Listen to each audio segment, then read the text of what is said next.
Tomorrow, the sky opens a rare surgical window, and if you meet it awake, it can unmake the stories that have been holding you back for years. How the Sun-Neptune alignment can break your worst limitations is not a slogan, it's a map. On March 22nd, when the Sun conjoins Neptune at 01 to 5D Aries, something in the architecture of your identity will be exposed to an erosive, liberating force. This is a moment designed to loosen what you have mistaken for solid, to let a new kind of confidence leak into your life through a few strange, tender cracks. Think of the last months as a long, slow thaw. Neptune moved into Aries on January 26th, the water of the spirit entering the territory of the warrior. 2 weeks later, on February 20th, Saturn and Neptune met at 0 degrees Aries. That conjunction was a structural meeting. Neptune's dream substance brushed against Saturn's discipline. Then we passed a lunar eclipse on March 3rd, a purging tide that washed away debris of past patterns, and the final new moon of the astrological year on March 18th, planting intention in soil that was freshly cleared. All of these were preparatory. They were loosening screws, clearing rubble, making space.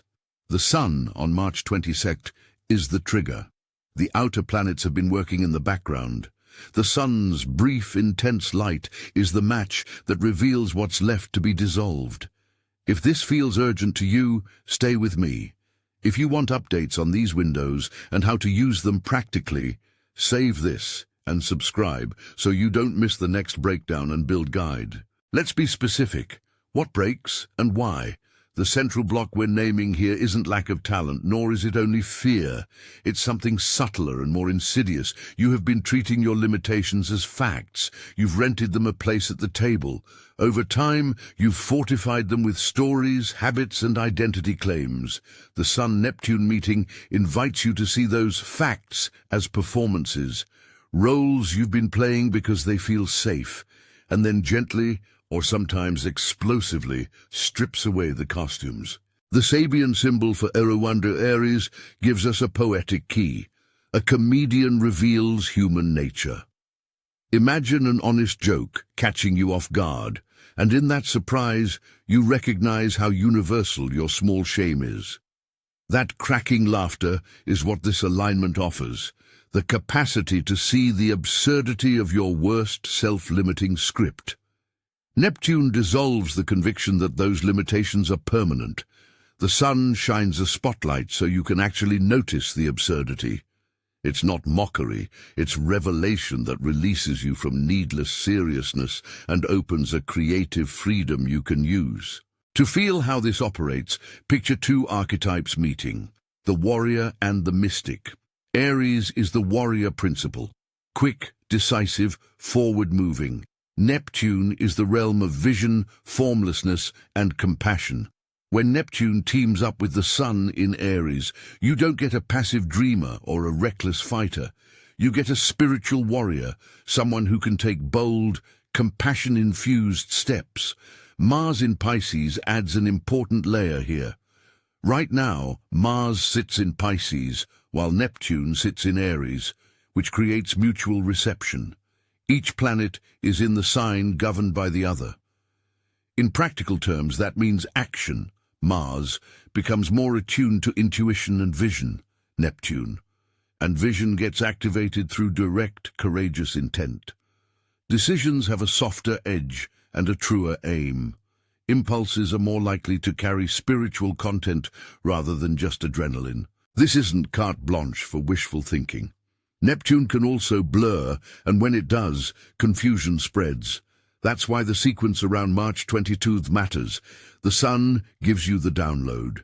3 days later, on March 25th, the Sun conjoins Saturn at 04 dig 46 Aries and forms a sextile with Pluto. Saturn, the architect, will test whatever vision came through. Pluto provides an engine of regenerative power. The pattern is clear: vision, structure, power. The download is raw.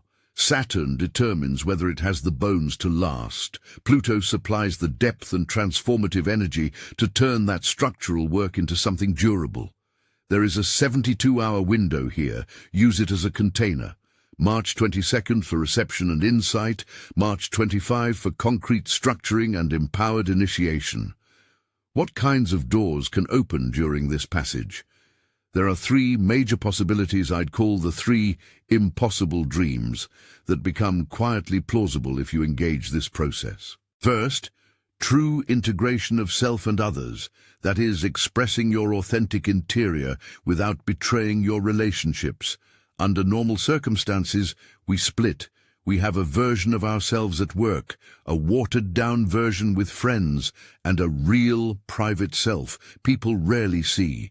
This alignment invites a new synthesis. You may recognize exactly where you have been performing a role because you feel ashamed or exhausted after being on. The Sun-Neptune light dissolves the pressure to perform illusionary versions of yourself. The comedian in the Sabian image shows you that so much of our seriousness around image is theater. Integration looks like speaking truth with tenderness, owning desire without guilt, and practicing boundaries that hold rather than punish.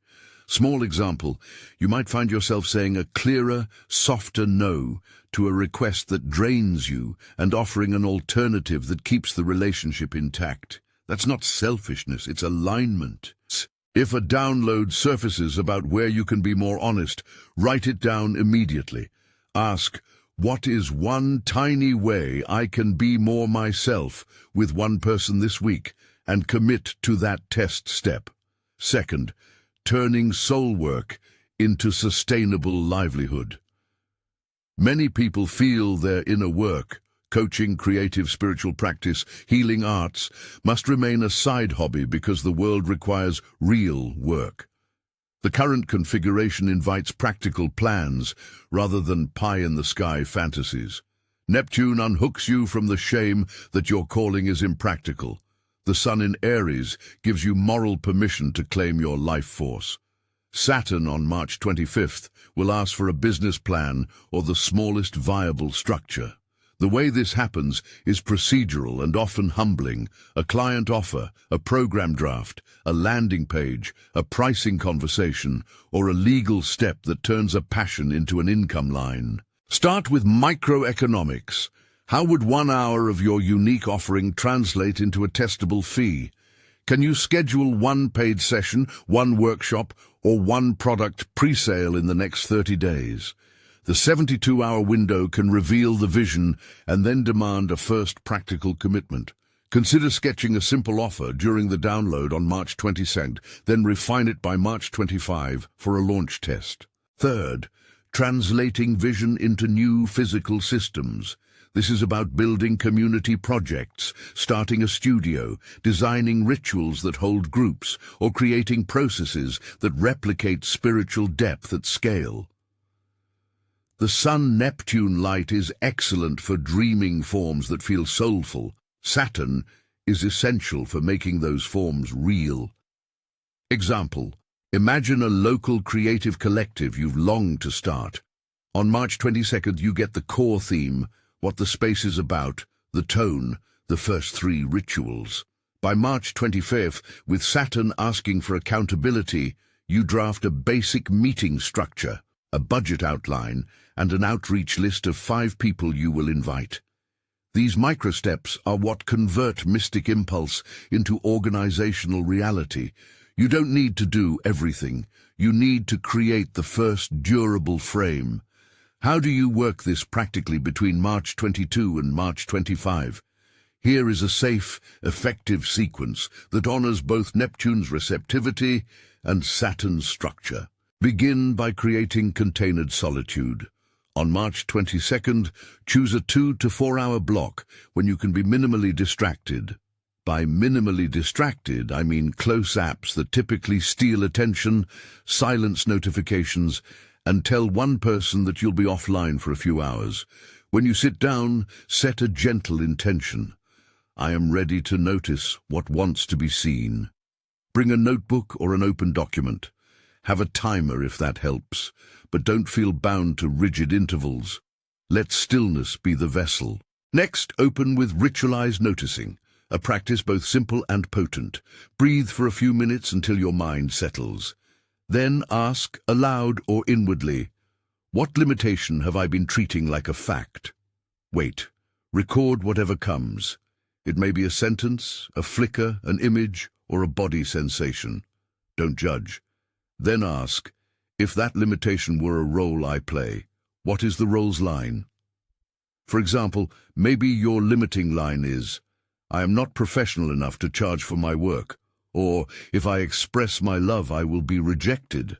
Writing these out turns abstract fears into objects you can inspect. Use 3 journaling prompts out loud. 1. Name the limitation in 1 sentence. 2. Where does it show up? Relationships, work, social media. 3.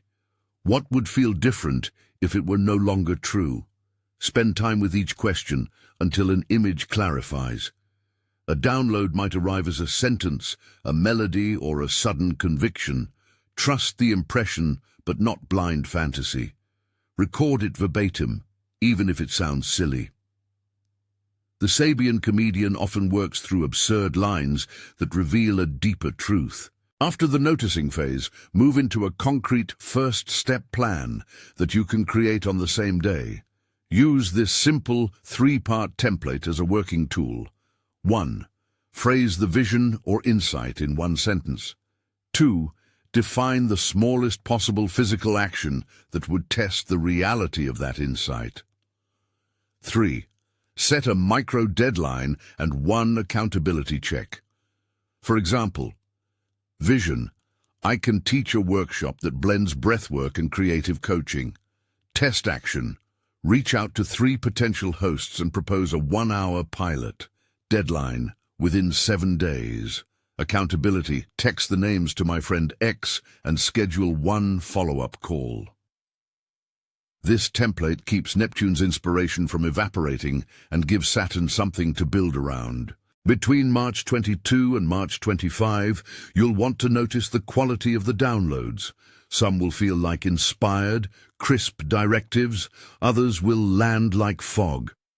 Discernment matters. Here are practical criteria to help you distinguish a true download from wishful thinking. Clarity. Does it have a specific form? Repeatability. Does it come back when you revisit it? And ease of initial implementation. Is there a plausible first step, however small?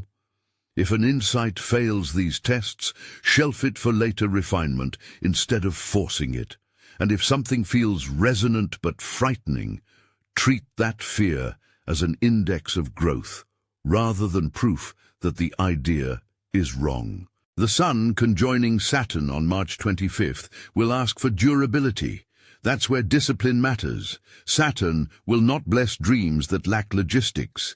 If your download asks for community building, have a basic calendar, a contact list, and a funding sketch. If it asks for work, have a pricing test or a pilot. If it asks for personal boundary change, have a script and a contingency plan for a difficult conversation. Saturn's role is not to crush inspiration, it's to demand a scaffold so the inspiration can become real. Pluto's aspect on March 25th is not about control, it's about depth. Pluto helps you excavate why a limitation felt necessary in the first place. Sometimes our apparent limitations have been protective strategies, a way to avoid exposure, to keep grief at bay, or to maintain an identity that gave us survival value. Pluto asks you to handle that material with seriousness and compassion. Transformation often requires grief work. You may need to mourn facets of your identity as they die so something truer can be born. That's part of the heroic arc of the spiritual warrior. This window is generative, but it also brings risks of emotional exposure and contagion. Neptune's dissolving power is indiscriminate. You may find that others become more porous around you. They project, dramatize, or mirror your own unprocessed material. Protecting your energy is not avoidance, it is stewardship. Practical, non-dogmatic energy hygiene means a few simple habits. Limit social media or news feeds during the 72-hour window. Keep a short list of grounding behaviors. Walk barefoot, connect with a trusted friend, make a warm drink, and practice a clear boundary phrase you can use when someone's instability becomes contagious, such as, "I care about you, but I can't take this on right now." If you are supporting someone in crisis, remember to call professionals when appropriate. Do not substitute spiritual practice for clinical care. If the intensity of your own feelings becomes unmanageable, reach out to your therapist, physician, or a local support line. Compassion remains central. As things dissolve, other people may not respond the way you expect. Be prepared for reflection to produce discomfort in relationships. Some bonds will be strengthened, others will reveal fractures. You are not required to fix everyone. Discern who is willing to grow with you and who is merely reactive. Offer empathy without absorbing blame. The comedian's revelation applies here too. Realizing the shared absurdity of our defense mechanisms allows you to step back with humor rather than shame. Now, a few tangible practices you can use on March 22nd itself. Begin the day with a short, centering ritual. Wash your face with intention, light a candle or open a window, and say to yourself, "Today I will notice what wants to be changed." Carry a notebook and a pen. When a phrase or image comes, that fleeting conviction that feels like a bell, write it down immediately. Keep a download log.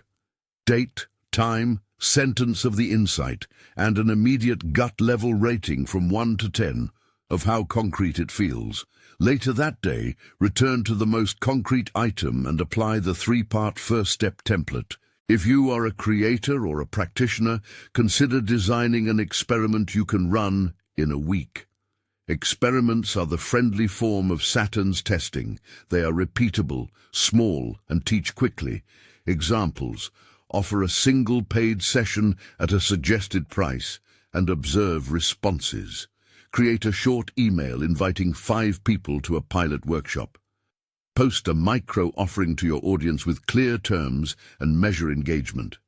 Treat each experiment as data, not as identity. If it fails, refine. If it succeeds, scale slowly with Saturn's scaffolding. There will be tempting pitfalls. You may feel sentimental about a vision and decide to bypass the labor of structure, mistaking intensity for readiness. Or you may feel a flood of empathy and take on others' pain as your own. Both are Neptune-era traps. The antidote is smallness plus structure. Take one tiny test step, then name the logistics required to hold it. If the emotion is contagious, use short-term distancing as a strategy.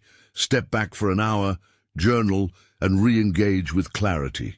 Remember, discernment is itself a spiritual practice. Across the 3-day arc, create a feedback loop. On March 22nd, receive and record. On March 23rd, sit with what you recorded. Refine one insight into a micro-project. On March 24th, draft the bones of a plan. Schedule resources first outreach. On March 25th, present that plan to reality. Reach out, post, price, or speak the first words with Saturn's gravity. This loop honors both Neptune's openness and Saturn's gravitas. It prevents the alignment from becoming just a beautiful interior event rather than a structural pivot. Here are concrete journal prompts you can use verbatim during your solitude. What limitation have I accepted as true? Describe one moment when that belief showed up today. If that limitation were a line from a play, what would it be? What small action would make this belief less true for me? Who in my life can I ask to hold me accountable for one small step this week? These questions help you convert emotional insight into structural action. And a short, practical 3-step planning script to copy. 1. One-sentence vision. I will create X that does Y for Z people. 2. Smallest viable test. I will do A once this week and charge B or ask C people to attend. 3. Accountability. I will set a deadline for D and send a check-in to E on that date. Write it out, place it somewhere visible, and honor the time to report back to someone. Remember boundary language. If someone approaches you with overwhelming drama during this window, a firm, compassionate response could be, "I hear you and I care. Right now, I have limited capacity. Can we schedule a time tomorrow when I can be fully present?" That line protects your field without abandoning the other person. You might ask, what if the vision that arrives is scary or there's grief beneath it? Saturn and Pluto's presence tell us that deep change often requires grief and restructuring. Allow grief as part of the process.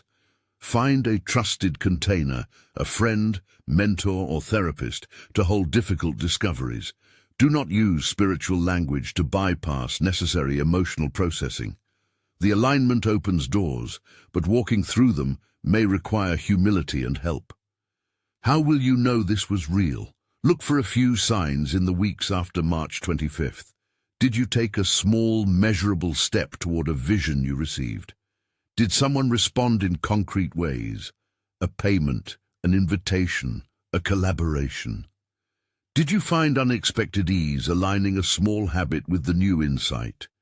These are not guarantees, only confirmations that you translated the download into action. Finally, what does success look like in this context?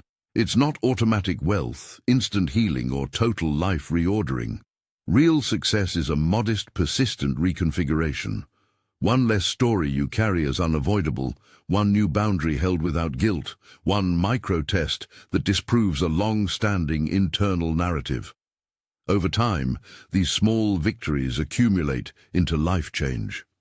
The Sun-Neptune alignment is a catalyst for unmaking false solidity so that you can build with clearer materials. If you're still with me, choose one immediate action now. It can be tiny. Put a timer in your calendar for March 2010 and commit to 20 minutes of uninterrupted journaling. Or draft the one-sentence vision you would test in the next week. If you do this work on March 25th, give yourself a practical structure, a deadline, a post, a meeting, and let Saturn's presence convert inspiration into scaffolding. This alignment offers a compassionate invitation. Your worst limitations are often just roles you learn to play. The cosmic comedian shows them the light. You decide whether to laugh, step out of the script, and build differently. The universe gives you a rare window, a sequence from reception to structure to power. But it asks you to show up with courage and discipline. If you felt the pull of this message, I'd love to hear what surfaces for you. Share one line from your March 22nd download in the comments, and if you haven't already, subscribe for the follow-up guides on how to take what you receive on March 22nd and turn it into sustainable forms after March 25. Be wise, be brave, and let the ice of old limitations melt so the living river of your purpose can flow.